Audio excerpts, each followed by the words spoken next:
Jack Sinclair, and I'm the Chief Financial Officer and the Chief Operating Officer. Okay.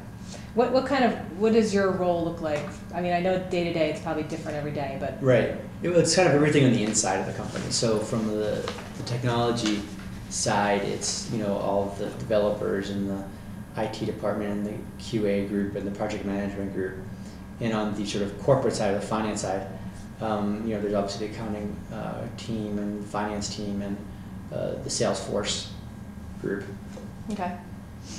Can you give me an overview of like the technology group, the side of things, Sure. how that looks like, what that looks like? Yep. So the technology group, as I mentioned, is made up of a few of the developers, the testers, and the sort of hardware operations teams, and together they kind of break into what we call SEAL teams, or smaller groups, and try to build products or maintain products, and that's usually every 3 weeks or so. There's a iteration meeting which they figure out what do we focus on in this 3-week period, and that gives a chance for the product team and others to really reset in a graceful way what the team's working on. There's also the application support group, which makes sure monitors our different products and services and servers, and if everything's working as it should. Great. How is the finance area of the company set up? So there's the accounting group, which, as you may expect, deals with everything from producing the financials, the expense reports, to the payroll stuff, and the contracts and invoices. And then there's the Salesforce group, which, because Salesforce is such a critical part of the way we run the business, and it's sort of a big platform for a lot of data and a lot of procedures and processes, there's 3 people there that sort of make sure it's running as it should and gives people a chance to change things, and they're the ones that do it. And there's also a finance group, which is responsible for everything from the budgets to the tax filings to the audits to the the shareholder management, and as well as sort of just corporate analysis. Great. So where are you from? I'm from Boston. Great. And what's your favorite sports team? So all the Boston teams, being Boston, are I'm a huge fan of. But probably my one favorite is probably the Red Sox. And how did you end up in New York? Work. Out of college. I've been in New York ever since I graduated college. Where'd you go to school? University of Pennsylvania. Oh, okay. Where do you see, or where would you like to see Return Path in 3 years? So in 3 years, I'd love to see sort of all of the major ISPs or receivers of email use us in some way. I'd also like to see all of the senders use us, even if it's our free data. So we're not going to have every single mailer as a client of ours, but with our sort of vision of being in the middle of all email being sent, you could see that every mailer wants to keep track of their sender score, understand what people are saying about their mailing practices. So I'd love to see us at that point everywhere from perspective of the industry. What about 5 to 8 years? It's not too much difference in 5 to 3. I would say 5 to 8 is starting to, and especially in this world, things change so fast. It's hard to know exactly what the technology will be like, or what the industry will be like, or what kind of problem we're solving. But I think that as long as we're positioned well as sort of the in the middle of all of the senders and receivers, that we'll be able to sort of adapt to whatever the world is becoming. So it's hard to know 5 to 8 years, other than obviously very profitable and successful, and being the 80% market leader, whatever our market's defined at that point. Mm-hmm. So I understand you like wine. Sure. Tell me about that, and Sure. what are your...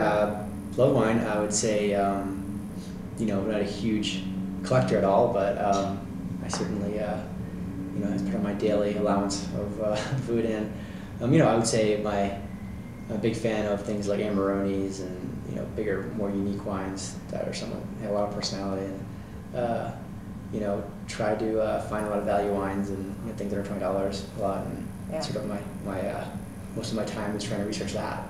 What else do you like to do outside of work? I love food.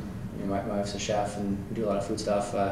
Have 2 daughters, and they're on the way, so obviously as those with kids know, outside of work is generally you're with the family doing family things, and you know, I love sports, and whenever I get a chance to do something sports related, I'll take advantage of it. It's not as often as I'd like these days, but you know, it's all right. What kind of new technologies would you like to see put in place at our return path in the next couple of years? So I would love to see us, and I expect us to be this way too, but I'd love to see us use the cloud technology more. So basically, rather than have all our software and data in servers in a co-location facility, actually have our data and have our processors in the cloud. So basically on other companies' hardware, but since we're a web application, it's really doable once the economics get down a little bit, once performance improves, but that will happen, right? And so once you kind of remove that from the equation, you're able to scale sort of as you need to without really worrying about big, sort of difficult jumps in building new environments or hardware environments. It generally will be cheaper to maintain and higher performance, and so I'd love to see us get it in the cloud with our products.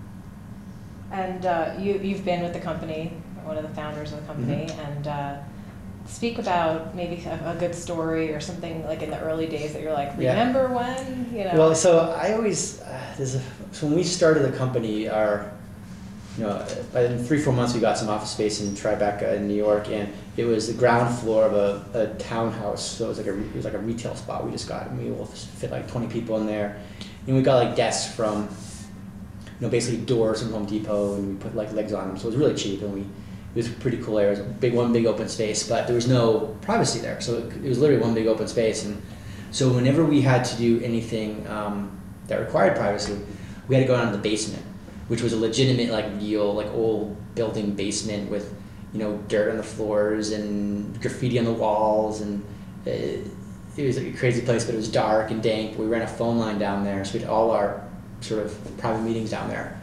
So it was that, the foosball table, and the phone, and that was probably 6-7 months of the really first thing we did. A lot of the initial stuff was down in that basement. No lights, nothing. It was pretty funny. The cellar. Yeah. So you're in the New York office, Mm-hmm. and anything else you want to add about how to reach you, or? Email's always the best way, right? As a company, we always preach a huge email culture here, and me especially, I almost don't check my voicemail. I just emails. I am constantly on there. So. Okay. All right. Thanks so All much right. for your time. Thank you.